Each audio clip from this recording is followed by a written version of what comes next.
Okay guys, it's been a while since I put a video out and I apologize for that. I said a long time ago I was going to show how I made this smoker right here. As you can see, I come up with some other designs since then and have really kind of made some pretty good units from learning from my mistakes and what works and what doesn't work. So to get to the point, the one video, this is how I made this unit here. I'm seeing more and more guys are starting to go to the nichrome wire, which I do think that is the best way to go as far as heat and smoke output. So here's what we got going on. In the video I had a regulator regulated down.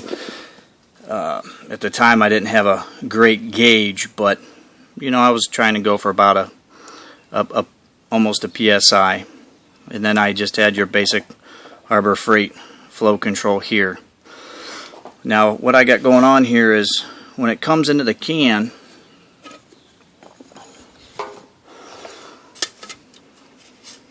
you grab a light and I'll try and get it to where you can see as best as possible. Turn this around here.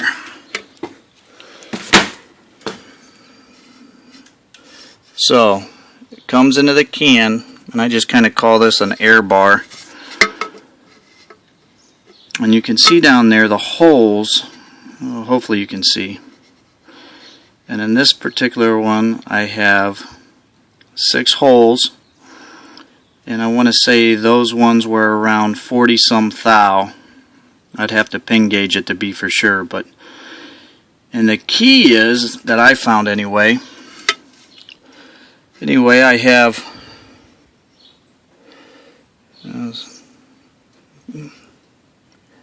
alright, I have 3 wicks in there, one draped going down in the oil on one side, another on the other side, and one just kind of laying in there.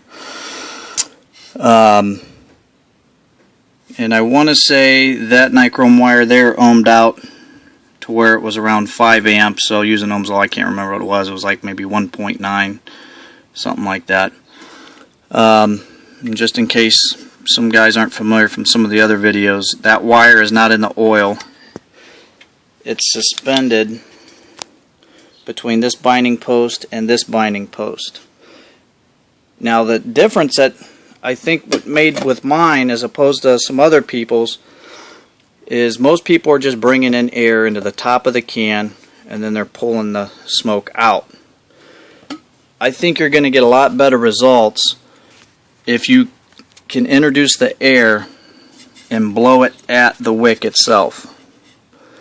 If you can blow it at the wick, I noticed I had a lot more smoke output that way. And so if that helps anybody, I truly think you're going to get a lot better results that way. So in a nutshell, it's crude, but this was kind of a quick attempt to see what I could do. You know, everything's JB welded, and the other end of that bar, I just capped it off. I was going to do some things with it until I went to a different route on some of the other smokers.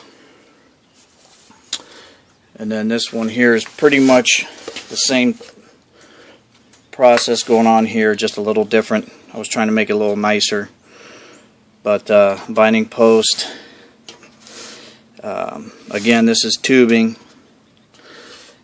and then as opposed to this one, I just tried making this one a little nicer.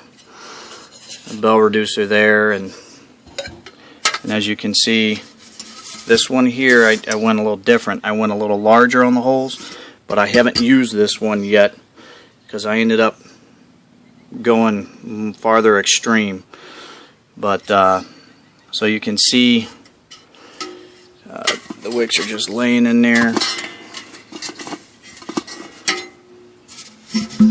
But if you can see the holes, and it's very close to the wire, obviously not touching, but it's so it blows at the wick. So the hose end was just, you know, your Harbor Freight inflator kit. and just the clamps there. Crude, but it worked very well. And then I thought, well, take some time and some thought, and even though this one works very well, these ones here I came up with blow them out of the water. As you can see, I spent a lot more time with machining and money on parts. A nice inch of water gauge, flow meter, what you see on the big boys. I got a relief in case pressure was to get out of hand. A fuse indicator to where if the fuse goes though, it lights up. You know, it took a little bit more time with you know, being able to wrap the hose, nicer ends. And then a little hint for you guys, adjustable propane regulator, to where, you know, if you want adjustable pressure, you got it. So there's one of the ones I made. There's another one I made, just a little bit different. This was the first one I made. This second one I made. And these, I borrowed a buddy's professional unit from a shop and compared. And I mean, it was a glow plug design. These are both nichrome wire, and it blew it out of the water. So anyway, I was kind of proud of myself. I thought these turned out really nice. Like I said though, got a lot of time, and I got some money and time into these things, machining them, but these work. I'll put them actually up against any professional unit. Anyway, I've kind of figured out with all the trial and error of what it takes to make some incredible smoke. But for you guys that are kind of wanting to do it on the cheap, paint can, some binding posts, and like I said, you know, the nichrome wire, you know, anywhere from 5 to 7 amps, using Ohm's law to, you know, give you your length of wire. But I truly think the key is that bar or tubing, whatever you guys want to use. I mean, I put that thing on a Bridgeport and perfectly centered all the holes and chamfered them, and I just got a little stupid with it, even though it's a little cheap thing. And it worked very well, I thought, for what I had into it. So if you guys are just looking for a cheap thing, but just remember some of the keys. You know, over a half PSI for the Evap. You know, that's you don't want to go over that. But for the motor itself and other things, you know, you could go higher than that.